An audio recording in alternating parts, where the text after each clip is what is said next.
All right. First and foremost, I give all praise, honor, and glory to Yahweh, Ba'ashem Yahushua, Ba'ashem Rakakwadash, the belongers to the elders and the apostles of Great Millstone who rule well and who was worthy to be counted for the belongers.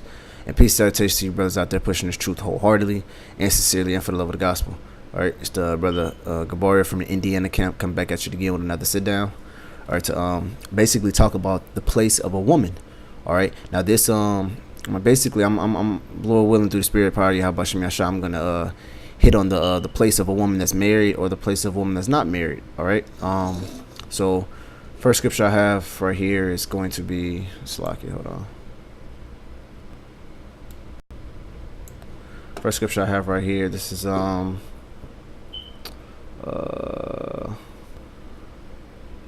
First Timothy chapter 2, verse 9.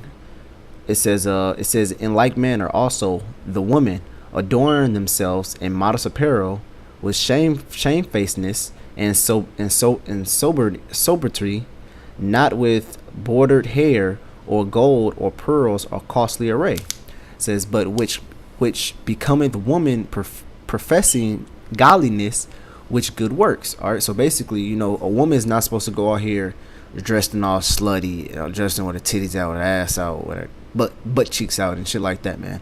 Now this is a woman that's trying to do right. All right, don't get a woman and expect her to just automatically agree with the scriptures that say majority 99.9% of the woman in this world is never gonna agree with this scripture. They're never gonna dress according to how you dress them. All right, I've tried and failed with the women I've dealt with. Now I'm not saying the women I deal with, just because the woman you deal with didn't want to do it, my woman can do that. If you think your woman can live the scripture up, hey, more power to you.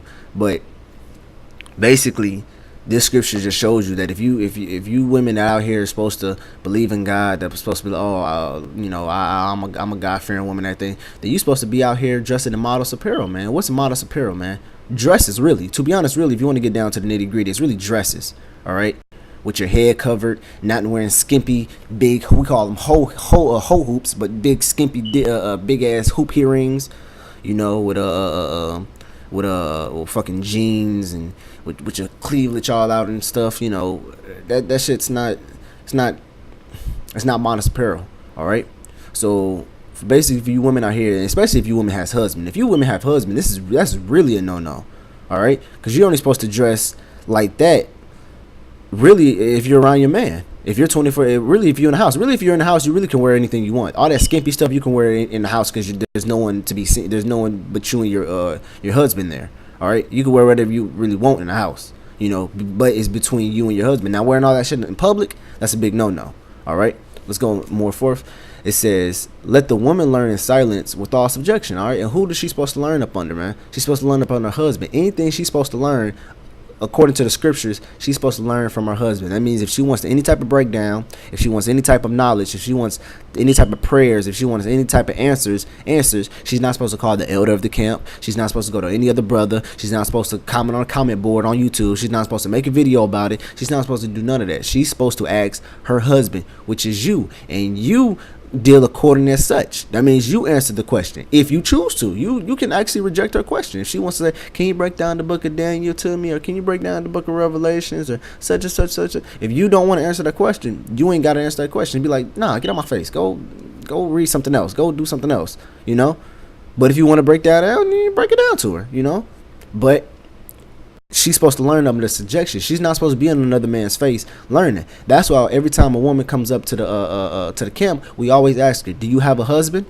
And if she says yes, then we say properly is like, well, bring your husband up here, and we can properly teach him, and thus for he can teach you. Now, we have some incidents where the woman walks up and the husband walks up, and we're teaching the husband, but she's happens to be right there. We're not gonna tell her to walk away. Then let's teach your husband. Then he go. I mean, that's doing too much, So, I mean, if it comes instances where the woman walks up with her husband, and we're talking to the man on man, mano on mano, and she so happened to hear things that we say, and, I mean, that's just normal. There's nothing you can do about that. Also, another thing is, if a woman walks up and she says she has a husband, but she's not leaving. So that's for she's just gonna stay there listening to us. I mean, we can't just not teach no more or beat off the street. We're just gonna have to keep on with the lesson, man, and just ignore her, man. She'll eventually walk away. But as far as teaching, as far as a woman learning, she's supposed to learn up under her husband, man. All right, that's the way the scripture says, man. All right, let's read that one more time. It says, "Let women learn in silence with all subjection, man." To be in subjection unto who? Her husband. Matter of fact, let's answer that question with a scripture. Let's see who's that. Well, all subjection. Let's see who's, because women read that, it was like, yeah, you're supposed to be subjected under God first. Well, hold on, that's breaking order.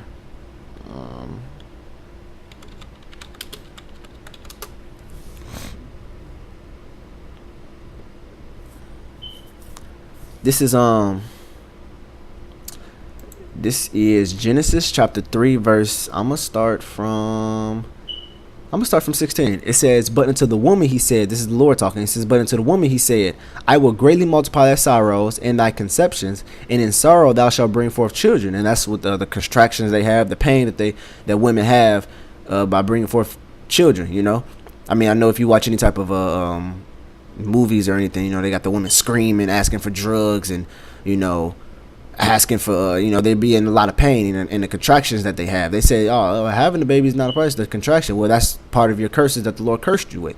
All right, it says what? "And thy desire shall be to thy husband, and he shall rule over thee." See, that your husband is going to rule over you, man. Your husband is your head. All right, your husband is your guide.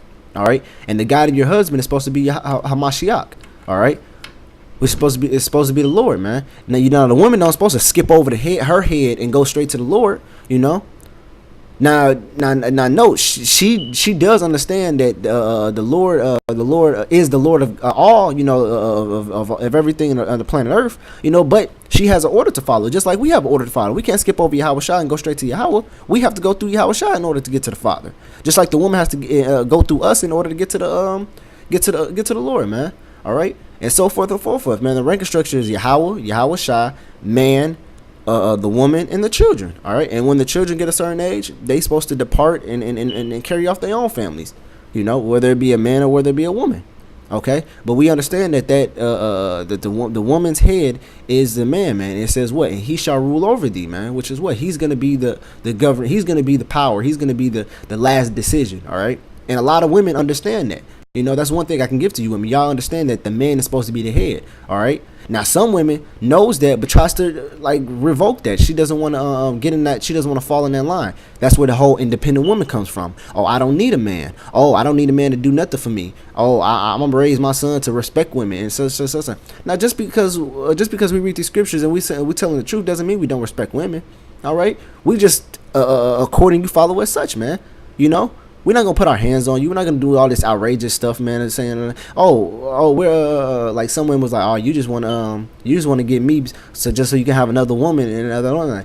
I mean, yes, that would be nice. I'm not gonna sit here and sugarcoat it. Yes, having another woman would be nice. But guess what? Jake always thinks with their penis instead of their head, man. Yes, you have another piece of ass to clap. But guess what? You have to. That's also you have to take another. You also have to take care of that other woman. And trust me personally, I've took care of a woman. I'm talking about not no.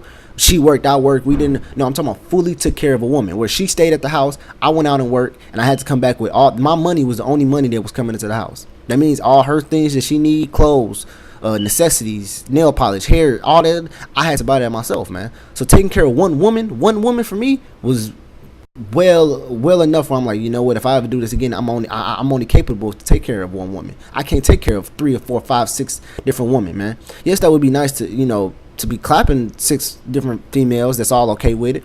But still, like, you have to think through the scriptures, man. You have to take care of these women that once you make them your wife. All right. Let's go back to the Timothy.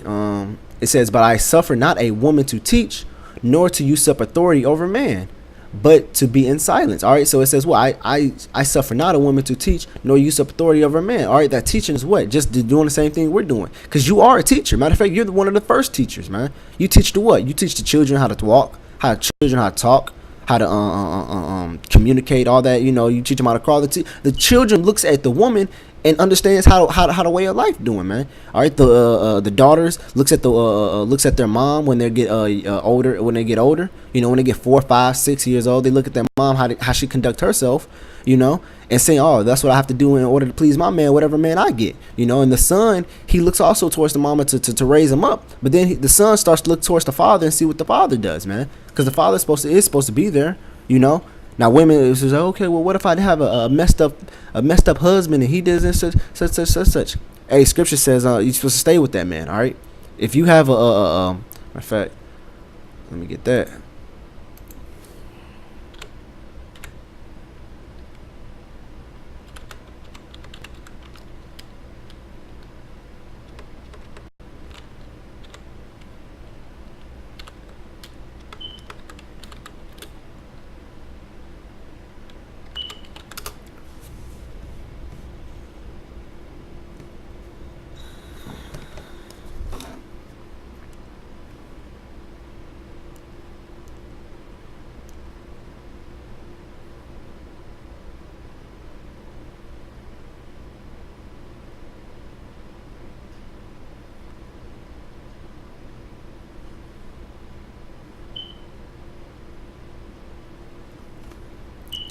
This is you know, I'm gonna get two scriptures first, because I just said a woman, if she has an unbelieving husband, or if her husband doesn't believe in the scriptures.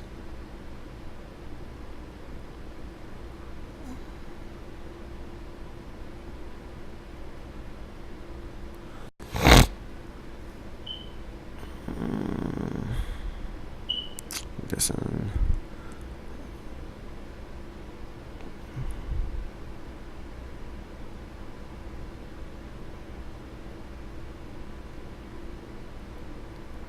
All right, I'm gonna get this scripture first, just to hit point and dry, and then I'm gonna get the scripture to the right way. This is the wrong way. This is what a woman's not supposed to do.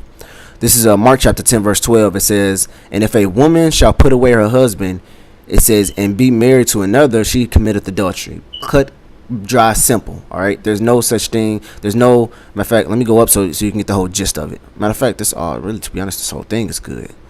Yeah, I'm gonna read all this. This is all good right here.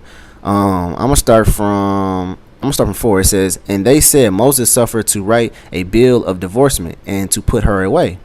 It says, verse 5. It says, and Yahushua answered and said unto them, for the hardness of your heart he wrote you this precept, but from the beginning of the creation of Yahweh made them male and female. For this cause shall a man leave his father and his mother and cleave unto his wife, and they twine shall be one flesh, so that they are more twine, but they are no more twine, but one flesh. And that's when they have sex. When a man and a woman have sex together, they become one flesh. All right, which means they're husband and wife now. All right, it says, what therefore Yahweh hath joined together, let not man put asunder. All right, it says, and in the house of his disciples asked him again of the same matter.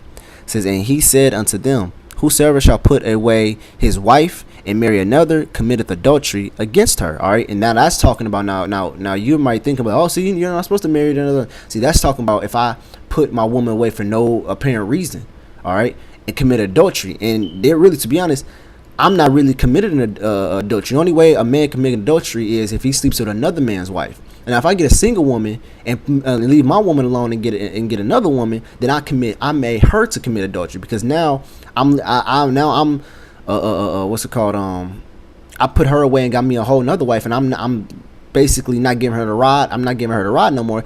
Eventually, she's gonna get hot and go get some new rod, and then boom, that I made her commit adultery. You know, that's what this scripture is talking about. You're not supposed to go out and get another wife and forsake your old wife when your other wife didn't have nothing she didn't do anything to you.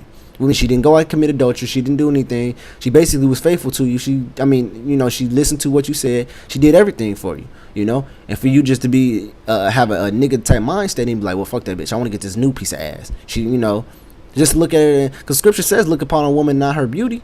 You know, you're not supposed to look at, oh damn, she got ass, she got titties, she got long hair, she got a pretty face. You know, fuck my woman, I'm gonna go ahead and get with this woman. You know, for what? You don't even know the chick. You just looked on her because she got a fat ass and titties.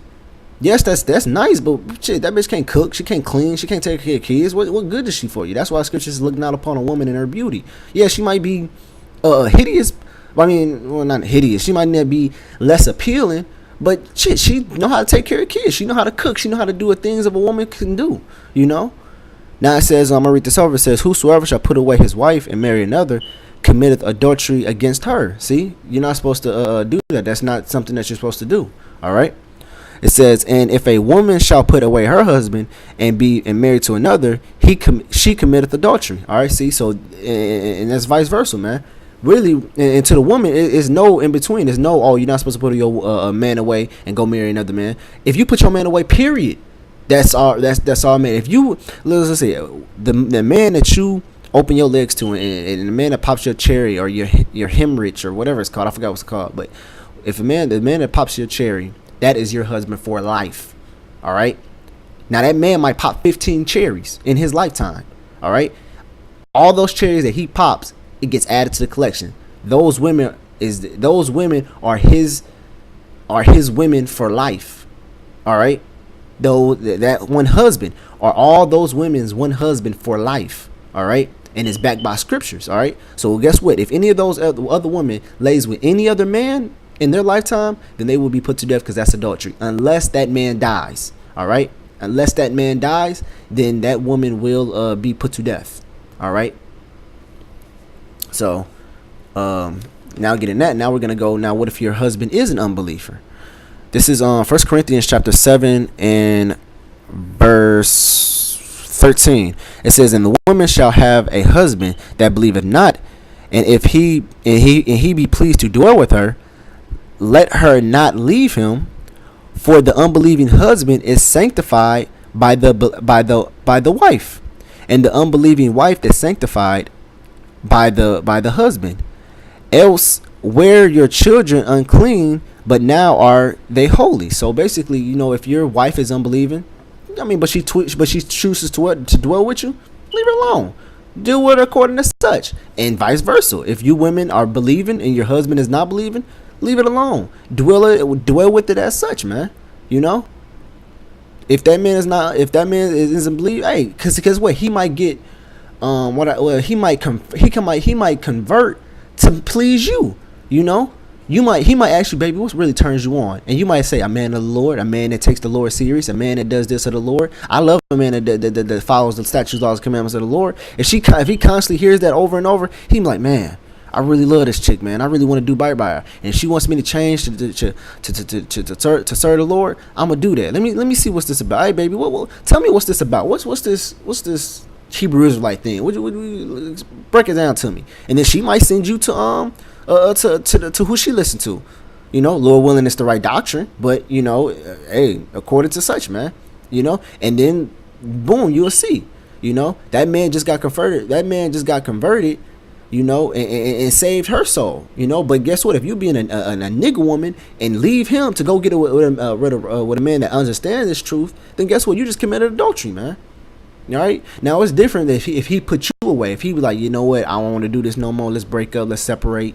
And deal according to such. Which means what? He's separated from you. He gives you the bill of divorcement. Then that means that you're free to go. But that doesn't mean just act all skimpy, act all giving the guy hell and making him, making him want to break up with you. You're not supposed to do that. Then that's giving a valid reason what you're doing, man. All right. Let's go back to that. This is back to the 1 Timothy 2 and 13. It says, "For Adam was formed first, then Eve." See, so the man was formed, then the woman. All right. It says, "And Adam was not deceived, but the woman being deceived was in the transgression." All right, that was it to that. I'm gonna get the scripture right here. This is 1 Corinthians chapter 11 verse 8. It says, "For the man is not of the woman, but the woman of the man." It says, "Neither was the man created for the woman, but the woman for the man." Just like the Sabbath, man. The man wasn't created for the Sabbath. The Sabbath was created for man. All right. The Sabbath was created for us to have a rest day. The Sabbath wasn't created for it to serve a rest day to something. I think I just said the same exact thing. But anyways, the Sabbath was created for us to have a rest day on the seventh day. All right. just for a woman. A woman is for us to, so we will not dwell alone, so we can reproduce, so we can be comfort. All right, so we can have our glory. Our glory is through the woman. I think it's scripture says that it says matter of fact, let me try to find that.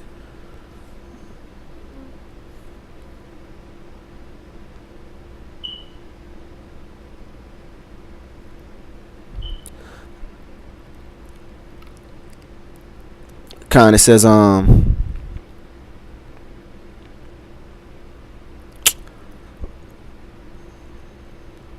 like let me, I'm trying to get to the point. Oh, matter of fact, it's in the scripture. It's actually in this verse. Hold on, let me see. Can I find the exact?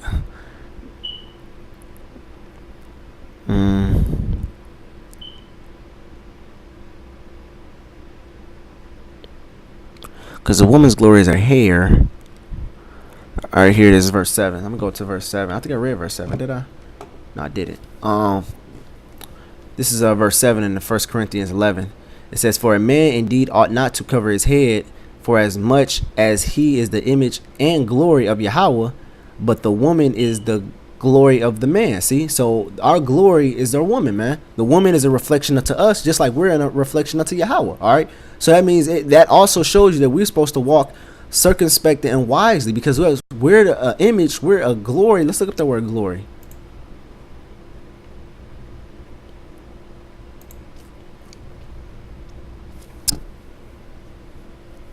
Glory goes into the word judgment, brightness, the moon, sun, star, a thing belonging to God, a result, praise, honor, and glory, dignity, praise, honor, worshipped, an angel appearing. Here's go right here. It says as apparent in their external brightness. All right, so when someone looks at your glory, they look at something as an extension unto you. A woman's glory is what? Her hair. All right, a woman's glory is her hair. So when a person looks at her hair, it's like, wow, she has some beautiful hair. They'll look at her hair in an extension of her. See, just like a man. And that's crazy, because today in society, I always catch myself doing. I caught myself doing that in high school. If two people date. If two people get it together and two people start dating, I'd be like, dang, he got her. Man, he must got some game. I look at him because he got with her. See, so she's an extension of him, you know? So that's why if you see a fine chick, you know, and everything, you be looking at her, be like, dang, she fine. Her husband, you know, whatever dude she with, you know, just imagine if they walking down the street, you know? That's why Jake loved to grab a woman's hand, man, to like to show her off, you know? Which you're not supposed to really be doing that, but it just shows you. And today, Jake's like to show front their woman, because what? That's their glory. You know, a beautiful woman is a man's glory, and her glory is her hair. All right, let's go more into. Let's go back to that verse.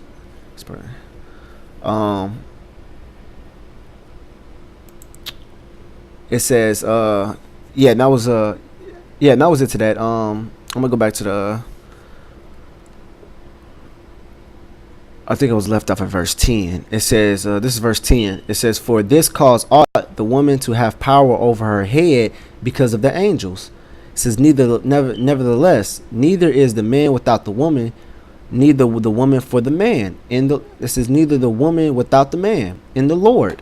For as much the woman is of the man, even so the man also by the woman.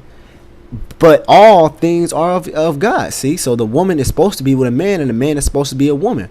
There's no in between. A man can't dwell alone without a woman, and a woman can't dwell alone without a man. Man, we're supposed to be together. All right. That's why, you know, it's not Adam and Steve. It's not Adam and Steve. It's Adam and Eve, man.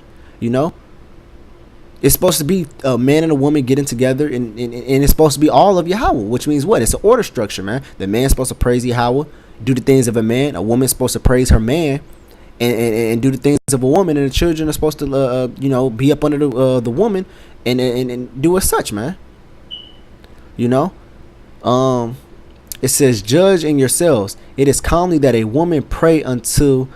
It says, "It is calmly that a woman pray unto God uncovered. Doth not even nature itself teach you that if a man have long hair, it is a shame unto them? It said, yeah, man, you got men out here with hair longer than women, man. All right, hair down their back, man. All right. Now my cutoff point, my point where I think it's getting too long, if it passes your shoulders. All right. So if you have an afro, you have an afro. If you get braids, and your braids if you can touch your braid and pass it down to your shoulder to right, like anywhere to like right here, I believe that's too long. Anything that's touching your shoulders or going past your shoulders, to me considers too long. All right, you should cut it. All right, but a ponytail. If a man has a ponytail, I believe that's okay. If a man get braids and it's touching the bottom of his neck, even if it's right here, that's okay. But if you getting braids all the way down here and it's just hanging all the way down on your chest, on your stomach, and in the middle of your back, that's too long. All right, that's just in my, you can take that scripture. If you think my hair right now, if you think that's too long, then to each his own. But me personally, I think anything past your shoulders is too long. All right, it says, but if a woman have long hair, it is a glory unto her, for her hair is given for her covering. All right, see, so basically, that's really pretty much it to this video. I just wanted to basically talk about the placement of a woman, what a woman has a place. How does she can be a man's comfort, but man, it's very, very, very, very, very hard to find a woman that is a man's comfort. I'm 23 and can't really find a decent woman. But to each his own. However, if you find a woman and she don't wants to really deal with the truth, let her alone. Let her do her thing. But if she wants to kind of convert in her thing, you take it as such. So Lord willing, I hope this video was edifying for you brothers out there, and you also sisters out there. I want to give all praise, honor, and glory to Yahweh Bashem Yahushua Bashem Kakwadash. Double honors to the elders and apostles of Great Millstone, who rule well and who's worthy to be counted for double honors, and peace salutation to you brothers out there who's pushing this truth wholeheartedly and sincerely and for love of the gospel. All right, with that, shalom.